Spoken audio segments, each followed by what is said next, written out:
Welcome to the Self-Publishing School podcast.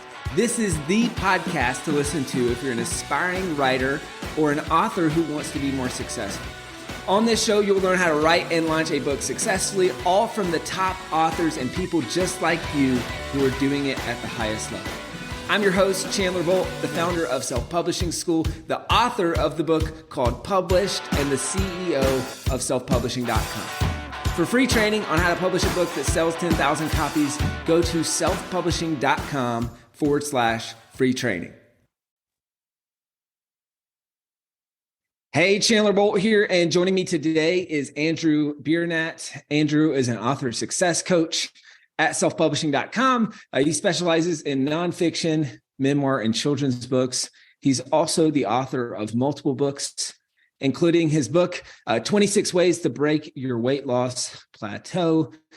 He's a speaker. He's the host of the Your Personal Growth, Personal Brand podcast. That's actually how we first met.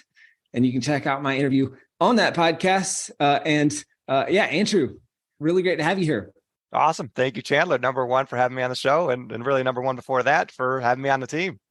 Yeah. So I guess first and foremost, Andrew, why books? Why did you decide to write your first books even before, years before joining and working with us at selfpublishing.com? Yeah, for me, it began at a retreat, a mastermind retreat, and went there, got hyped up, pumped up. I was like, you know what? I have something to say. I can write a book.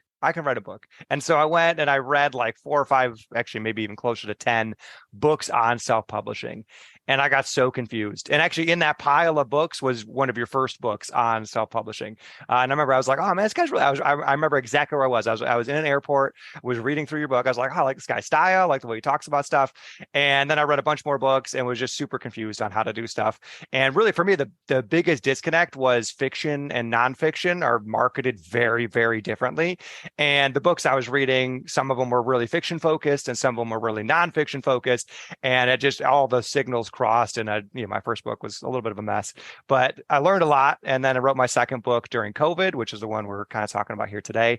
And for me, I just see books as an opportunity to share insight as well as build a brand, build authority, and in a sense, codify and solidify some of your thoughts. And so your most recent book, 26 Ways to Break a Weight Loss Plateau, stop the dieting frustrations and get fascinated with your fitness habits. So I think if I'm not mistaken, you wrote that book while you were what would you call it? Health. So I was a personal trainer at the time. Yep. Personal trainer. Yeah. So you wrote your book while you were doing that. Why write the book as a personal trainer? Yeah. So at the time, my first book, I was still a personal trainer. So the first book was more of a kind of personal growth type, fitness type book. It was kind of like Patrick Lencioni, part fable, part lesson. And it did not land for our target market. So we work mostly with women in their 40s and 50s. And it was like this weird sci-fi fable that like none of them really connected with. And so, really important to nail your target market, friends. So, but I learned a lot from that book. And the second book was based on a talk that we would give to our clientele at the time. And this talk was chock full of insight. And I think it was 28 ways to break a weight loss plateau or 24 ways. It was a little bit of a different number. But the basic concept was it was, 2 to 3 hours, 4 hours of content that we could deliver at any time. And so usually if we were teaching in our classes, we'd break it up over a couple classes and just kind of run through some of the concepts there and kind of let people run loose. But what I found was, why don't I take this big beefy talk and turn this into its own book and then maybe spin that into a course and a mastermind and some group coaching. And so I did that. And the book was the vehicle for creating that. That's great. So obviously if you're a personal trainer, this is hitting the nail on the head, but even if you're not, I like the concepts that you talked on in there, Andrew, is all right, taking personal experience, working with people one-on-one and going from one-to-one to one-to-many through the book. And then also if you're running any sort of workshops or what did you call them? Was it, workshops or given talks? Exactly. Yeah. It was basically a workshop or talk style discussion. And so it was a lot of content already that we had created. And so that became the second half of the book. That was the application half of the book. And then the first half was more kind of a traditional written type book where it's got stories and how-tos and, kind of bending your mind a little bit as far as kind of reshaping things. Cool.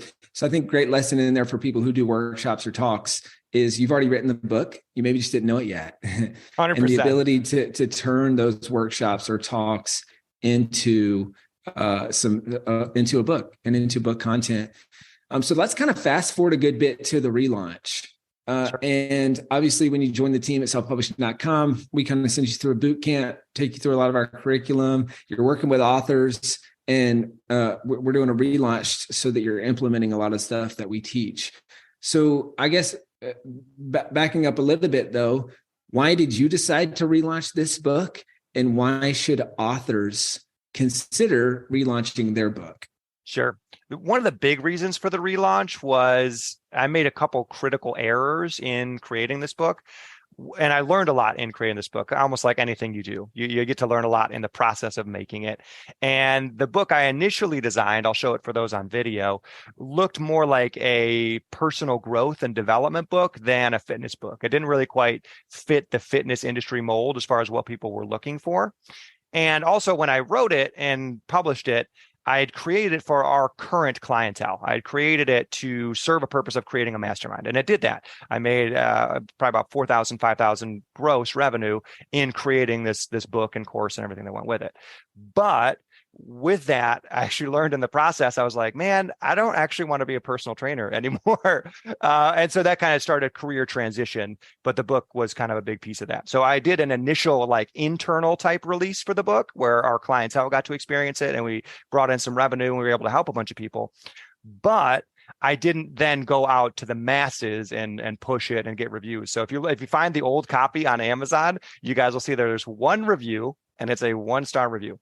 So I did not push this book at all. I did not send it anywhere. So really this relaunch is a reskinning. So we changed the outside of it, took the course out of it and kind of made sure everything was in there that was needed to make sure that you got enough value as a standalone book, and have relaunched it as a way to, in a sense, showcase what's possible when you follow some of our methods. And so it's, in a couple weeks out, it's up to like 47 plus almost 50 reviews at this point. So it's going really well. It's awesome. It's really awesome to see, like, if you just work the system, like it works, like it'll get out there. Yeah. I mean, you've got 47 times as many reviews as the first one. As the first one, using the SPS or using the selfpublishing.com way. So I talk about in this book, my book published, the different types of relaunches. And I can't find the page right offhand, but there's the just because relaunch, there's the update or revise or stuff like that. So did you rewrite the book? Was it like, okay, 30% tweaks the content? Like, what did you do on the writing and structure of the book prior to relaunching the book? Sure. So structure-wise, what I wanted to do was I wanted to make it palatable where there was no back-end sale. That was what the book was initially designed for, was to sell a course. That's what it was created for.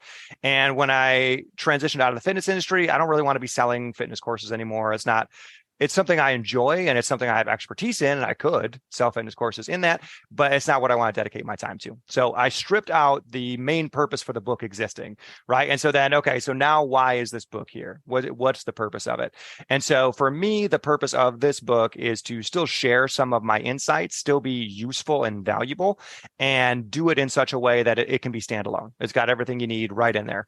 And it can be, you don't have to upgrade into anything else to get the full package. So it was minor tweaks on what was in the inside, just taking out some basic copy of like, oh, go over here to get the course, and changing a couple other pieces, taking out a few of the testimonials because those testimonials also were trying to point people towards some of our other products, and turning it more from something that launched into another business to a fully just standalone product that's valuable and has plenty to offer just all by itself. Cool. That's great. And so changing the book to align with the purpose, which now the purpose is to help as many people as possible through the book. Previously, the purpose was to help as many people as possible, obviously through the book, but then also get them to take that next step with the course. So that's great. And just for reference for people, it's page 168 in published. There's 5 types of relaunches. There's the just because relaunch. so you could do a discounted promo or anything like that. There's additional formats. So maybe you're publishing a print book and you previously only had an ebook, or you're doing an audio book, right? There's number 3 is the new and improved version. So this can be, kind of light edits. I think this is probably the bucket that you were in. There's number 4 is the anniversary. So this is like the 10th anniversary edition and that sort of thing. You see that kind of with big books that have sold, hundreds of thousands or millions of copies. And then number 5 is the updated and revised. And I walk through this in the book, but the updated and revised is the most labor intensive, and it's where most people think that they need to jump to, but it might not be necessary. And obviously, with yours, you kind of did the new and improved, which I think is a great middle ground, where it's like, all right, I'm not going to rewrite the whole book and do everything over again, and I can kind of get the most bang for my buck while also repurposing this for the new purpose of that book. So, I guess, can you talk to me about, Andrew, when you're coaching authors, like, why should authors relaunch their book? Like, why is this something that people should consider doing? Yeah, I think a lot of times when authors launch a book, especially a first book or second book, there's a lot of competing agendas. I want to build my email list. I want to sell this product. I want it to have this particular type of impact. I want this. I want this. And all those things start to get kind of lost and muddied as you're trying to create this product. And what can really help with a relaunch is really tuning it to what is the purpose of this particular book. Looking at successful authors, typically they have more than one book. Each book serves perhaps a little bit of a different purpose. Now, in each book, it may point towards a couple types of resources. You may get on their email list. You may be pushed towards buying a product. You may get sent somewhere else. But at the end of the day, there's usually one core purpose for the book. And sometimes it's just to inform you. It's just for you to learn. It's just to make you laugh. It's to give you a good time. Or sometimes it is to sell you a product. Or sometimes it's to just get you on their email list, right? So, Atomic Habits is a great example where really the whole goal is let's get on his email list, right? And guess what? The dude's got a booming email list, and the book is an absolute monster bestseller. And it served its purpose really well. So for your book, as you're looking at, okay, do I want to do a relaunch or not? Analyze the purpose of it. Because a lot of times you probably started it maybe as a passion project. I just wanted to create this book. I wanted to send it out in the world. It's finally my time. I have something to say. And it's important to understand that your book has to serve two masters. It's serving the audience, first and foremost. It has to have a purpose. If it's only serving you, people are going to see that immediately. They're going to read it immediately. You're going to get bad reviews. You're going to get refunds. People don't want that. They don't want a book that only serves you. They want a book that serves them. So start there. Write a book that serves people. But then 2, make sure that that book is serving you as well. I think that's where a lot of authors go wrong, is they start out with great intentions. They write a book that's going to help people, but then they don't take that next step of writing that book in such a way that it also helps them. So I would say restructuring and relaunching in a way that now serves you if you have a business, or it serves your other books if you have other books. That can be a great way to do it. Cool. That's great. And I personally believe that, well, I guess 2 things. One, if you feel like you didn't give, the first time you launched the book, you didn't do it the right way, that's a no-brainer, right? And I love the aligning the book, using the relaunch as a way to realign the book with the purpose of the book. I think that's great. If anyone wants to listen to, James Clear has been on the podcast. He talks about how he sold 4 million copies of Atomic Habits. Check out that episode on the Self-Publishing School podcast with James Clear. And then lastly, I think every author should relaunch their book in some format. I think it's one of the most underused and underutilized ways to sell more copies of your book, to get more exposure, to get more PR, to grow your business. It's getting your book back on the radar. So pick one of those relaunches and do it. I think it's something that most authors shy away from and they don't do. And even like we talk about it all the time. And I'm probably gonna be talking about this again at Author Advantage Live this year, because it's just, I don't see people doing it that often. I think it's a hidden gem. So can you talk to me, Andrew? What are some of the best tips that you have for relaunches or recommendations? And maybe you can kind of overlay that with what did you learn just going through this process with the relaunch? 100%. And one of the biggest learning lessons is individual contacting works wonders. And I knew this going in, and even still, I didn't apply some of it. And, I was able to apply it in process. So I'd reach out to certain people individually and say, hey, I'm relaunching my book. Would you like to be part of the process? Right. I had a little script I had, and it came off as personal, not as I copy pasted this and spammed 100 people. Right. It came off as, hey, so-and-so, super excited, blah, blah, blah, blah, blah. And it started a conversation. The ones that didn't seem like they started a conversation, where it seemed like I was just kind of slapping some information at them, those got kind of minimal replies. The ones that were more conversational, more relational, those ones got replies. Those ones got people excited.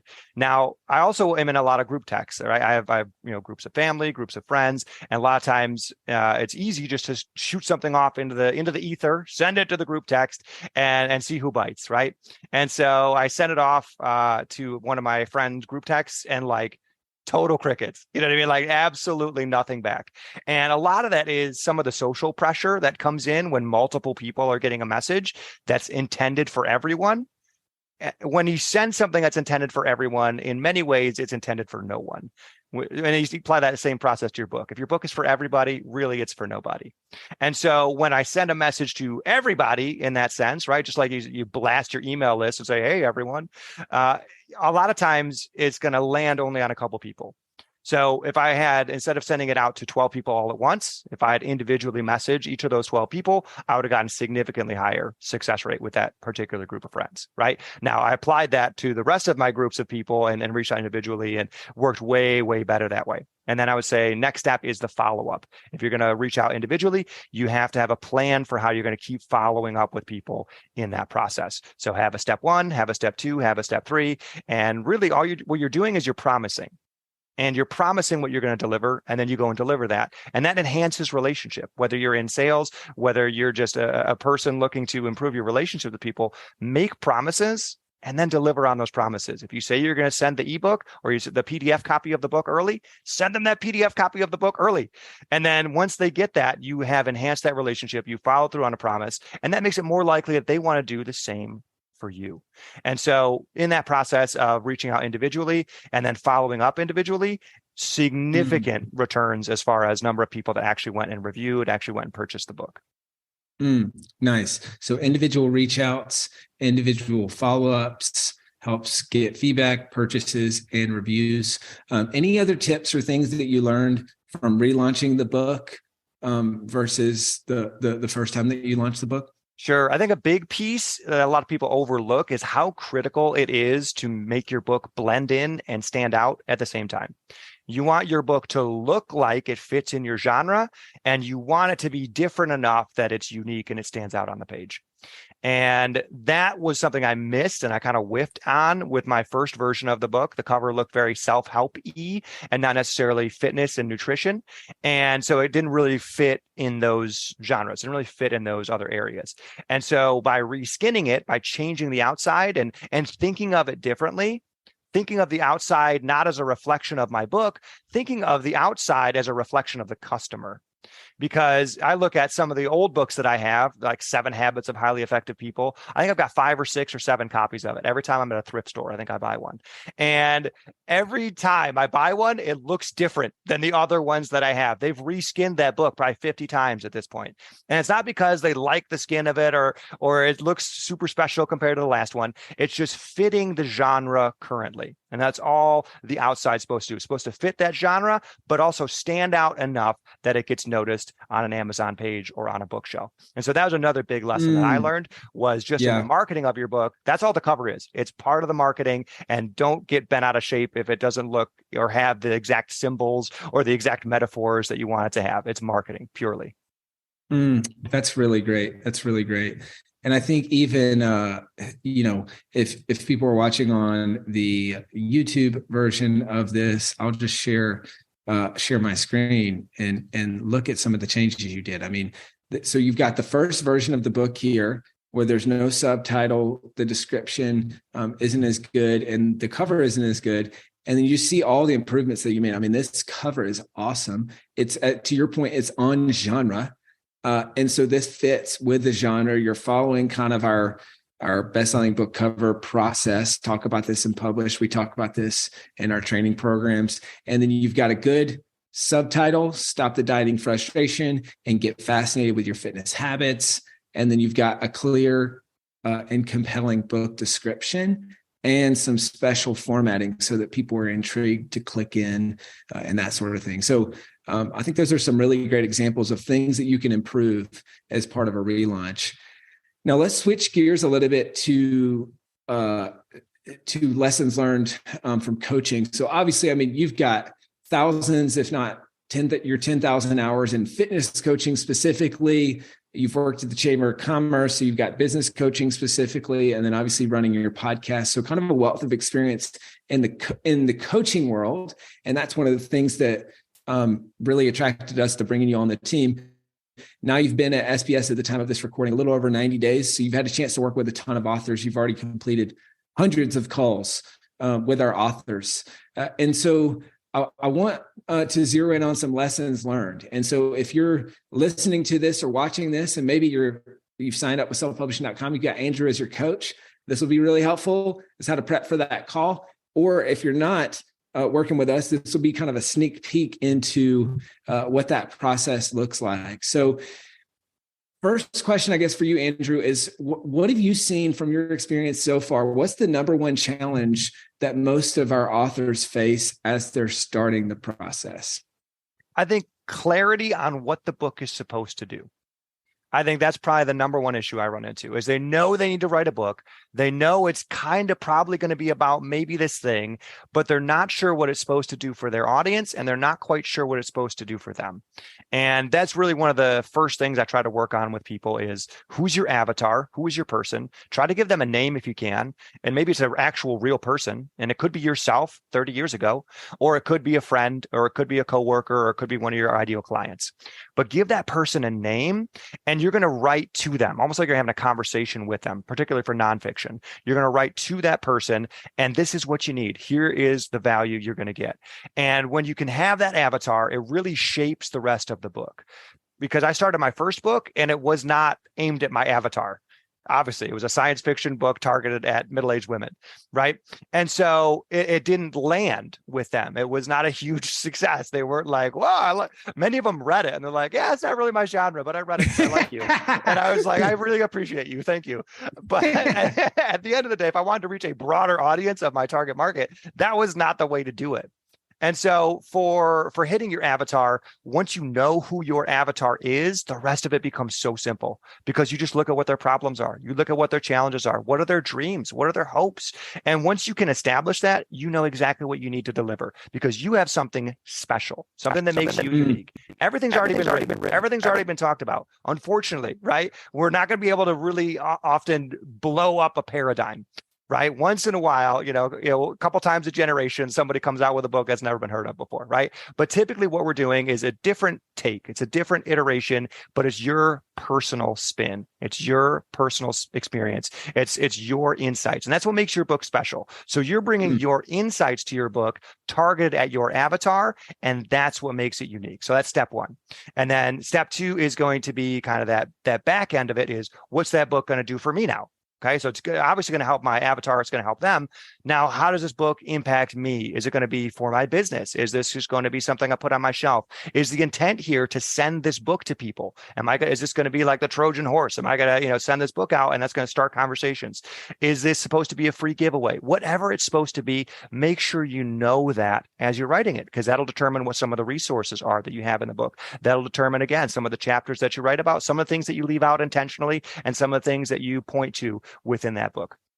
So I would say if you can come into your first coaching call with some of those things at least thought out, at least half baked, we can then iterate on some of that. But a lot of times I'll spend the first 20 plus minutes of a call just talking with somebody about who does this serve and how does this serve you, right? We need to get both of those nailed down. And then honestly, the drafting process is significantly easier, and writer's block and all the terrible things that happen during drafting becomes less of a problem because it's really clear what you have to do.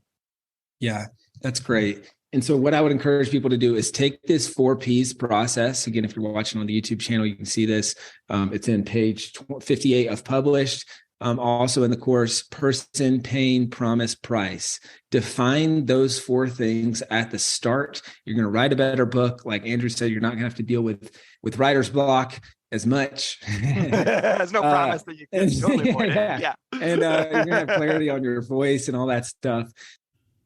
Hey, Chandler Bolt here. I hope you're loving this episode so far. It's time to go from inspiration to implementation. All right, so if you've learned something, we want to help you implement what you've learned with your book. So what I want you to do right now is go to selfpublishing.com/schedule, book a publishing consultation with one of the experts on my team. We'll talk about your goals for your book, your dreams, your challenges, your next steps, and we'll start putting together a plan. All right, so go to selfpublishing.com/schedule, book a call with the team. Let's see how we can help with your book. It's time to implement.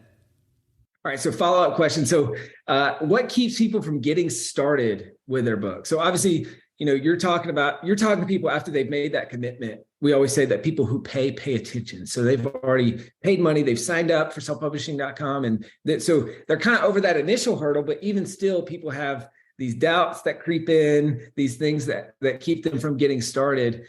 What do you see as the thing that keeps people from getting moving with their book, and how can authors overcome that? Sure. And I think it comes back to something we already talked about, is oftentimes authors think that, well, everything's already been written about, everything's already been talked about, and who am I? What do I have to add to it? It's just going to be a pile of nothing. And each of us has our own insight to add. And yes, in a sense, that's true. Things have already been written about. Things have already been talked about. Someone that's probably smarter than you, better looking than you, faster than you, all of the other things, every accolade more than you, has probably written a book that's similar. But they don't have your stories. They don't have your perspective. They don't have your take on things. And that's what makes the book unique. So my recommendation is that, and that's very much imposter syndrome, right? Is who am I? Who am I to have this opinion? Is understand that every author battles that. Every single Michelle Obama on down the line, every single author battles that at some point. The idea of, who am I to write this book? Somebody else could do it better. But at the end of the day, write your book for that one person. Write your book for that avatar, that ideal person who needs to hear it, whether it's yourself from a previous time period, yourself into the future, your kids, your clients. Write it for them. And write it really, really well, and give them what they need to solve that problem. And I promise you that book can happen, and it can happen faster than you think. That's great. So one of the biggest hurdles for people who haven't finished their rough draft when they start working with us is finishing their rough draft. Any tips for authors starting the process on how to get their rough draft done faster? Yes. I would say there's two camps of people. There's the consistent people who can chug away. I can spend an hour a day and I'm just going to chunk away at the book. And I would say that's probably 50 to 60% of people are just very habit-based, very driven. I can just make this happen. And anywhere from 40 to 50%, kind of the other half, are more like, I try and then I fall off, and I try and then I fall off. And they just have these cycles that they go through. And I'm a try and fall off type. I'm very much, I go all in or I'm all out. Right. I've got 2 kids at home. I'm busy. I got a lot of stuff that I do. And so I have to really hyper focus on things in order to really move a big needle, right? If I want to move a big ball up a hill, some people can do that just by consistent pushes. I personally have found I do better by making Herculean strides in short periods of time. And so for those people that are like, man, those regular, like just, 1,000 words a day, it's just not working for me, I would recommend setting up like a mini writer's retreat for yourself. Book a day, book 4 hours, and then spend those 4 hours and do a big chunk, right? Ask your spouse, ask your boss, right? If this is for work, or, set up time, gate that time, guard that time. And that is book time. That is go time. And in that 4 hours, do a big amount of work, whereas you might not have been able to do that big amount of work spread out into small chunks. That's great. Any common traits that you've seen of the most successful authors that you're working with? I would say the most successful authors, after they launch their book, they continue to talk about it. That, it sounds silly, but we've spent so much time with our books. We have thought them, we have lived them, we have experienced them before we even wrote them. And then we went through this grueling writing process where, we bled onto the page and we got it out of us. And then we finally went through and turned it into a book. And then it comes time to market it. And guess what? Nobody knows about it. Nobody's heard of it. Nobody knows anything. And to you, though, it's already been a lifetime and a half. And that's probably the hardest part. Is to you, it feels like you're beating a dead horse, but to other people, they have not experienced it yet. They don't know it yet. And really what it comes down to is those successful authors, they're the ones that continue to beat the drum. Boom, boom, boom. They keep talking about the book because people still haven't heard about it yet. And that's going to be critical. You're going to get way sick of your book before even half the people in your audience have even heard of it. So that's my recommendation, is keep pushing it and don't be afraid to talk about it more than you're comfortable. That's great. You mentioned this earlier. One of the first calls when we start working with an author, one of the first calls is a clarity call to get clarity on their book, their avatar, et cetera. If someone's listening to this or watching this and you are their coach and they're about to have that call, what can people do to prepare for that call to get the most out of it? Sure. So first thing we kind of already talked about, be clear on your avatar, be clear on how that book is going to serve you, right? Understand what the purpose of this book is. And then wherever you are in the process, there's typically 4 parts of a process, right? If you're in the drafting phase, have just a very clear idea of where you are in your drafting phase. Are you at your outline? Are you about to start writing? Understand where your challenges are and try to come with specific questions. So I can answer a lot of vague general questions and I can give you some blanket advice. A lot of that we already cover in the course. So I would recommend spending some time in some of the coursework to get some of those general questions answered. Come with pointed questions, come with specifics that only I can answer for you because it's very individualized. That's what's special about coaching, is you get that individualized help. So whether you're in drafting or in editing, you're ready to head into book production, you're ready to go post-launch, or you're in the marketing phase, whatever phase you're in, make sure you know what your needs are for your book and then bring those needs and make sure that those are front and center. There's a lot of people I have a first call with, and I'm very much directing the call, leading them through. And I ask, do you have any questions, anything you're worried about? And they kind of have some general ideas, but they're not getting as specific of answers as are going to be most helpful. So come in with as much specific questions as you can. That's going to be your gateway to getting the extra help and this customized help, which you're paying for. That can really help take the book from an 8 to a 10. That's great. And until you finish your rough draft, nothing else matters. So that should be the sole focus of your questions and everything. Andrew, this has been awesome. Where can people go to buy a copy of your book or check out any of the other stuff that you're up to? Sure. I would say go to Amazon.com and you can get the book. In there is actually a link to my podcast as well. So your personal growth, personal brand podcast. And just find me on social media. Andrew J. Biernat is typically my handle, different places, only on Facebook and LinkedIn. I don't mess with that Twitter, Instagram stuff. That's probably the best places to find me. And what was the second question? That's the best place to find you. Yeah. Awesome. That's awesome. Well, check out Andrew's podcast. Check out the book. Andrew, your positivity and just it's contagious. You're fun, you're positive, you're an encourager. And so if you're listening to this or watching this right now and you're like, I need some of that in my life, and I would like Andrew's help with my book. If you want to have Andrew as your coach, then all you need to do is go to selfpublishing.com/apply, book a call with the team. We'll chat with you about your book, your goals for your book, next steps. We'll help put together a plan and see how we might be able to help. All right. And then if you want Andrew as your coach, just request Andrew as your coach and we will accommodate that if we can. So once again, all you have to do is go book a call with the team, sign up to work with us, go to selfpublishing.com/apply, chat with the team. We look forward to chatting with you, helping you, and hopefully, if you're lucky, you might have Andrew as your coach. Thanks, Andrew. Awesome. Thanks, Chandler. Thank you so much for watching or listening to this episode of the Self-Publishing School podcast. I know there's so many places that you can be spending your time. There's other podcasts that you could be listening to, YouTube channels that you could be watching. So thank you so much. It means the world. Now, I want you to do 3 things right now if you found this episode helpful. All right, number one, I don't know if you know this, but we've got a YouTube channel. It's a companion channel to this podcast. All the video versions of the episode are on the YouTube channel. So number one, subscribe to the YouTube channel. Number two, if you're listening to this podcast, wherever, whether this is Spotify, Apple Podcasts, number two, I want you to subscribe to this podcast right now so you don't miss a future episode. And then number three, this is probably the most important, leave a review on the podcast. All right, reviews are super important and help the podcast get discovered by other people. So number three, leave a review on the podcast. Thank you so much. I'll see you in the next episode. If you're on the fence about scheduling a publishing consultation call with my team, maybe you're not quite ready for that, I've got some free training that I think will be really helpful for you. All right, all you have to do is go to register to sign up. Go to selfpublishing.com/free training. When you do, you're also going to get a free digital copy of my new book published. And on that training, you're going to learn the next steps of how to implement with your book. So how to write, how to publish, how to launch successfully. So go to register right now at selfpublishing.com/free training. I'll see you there.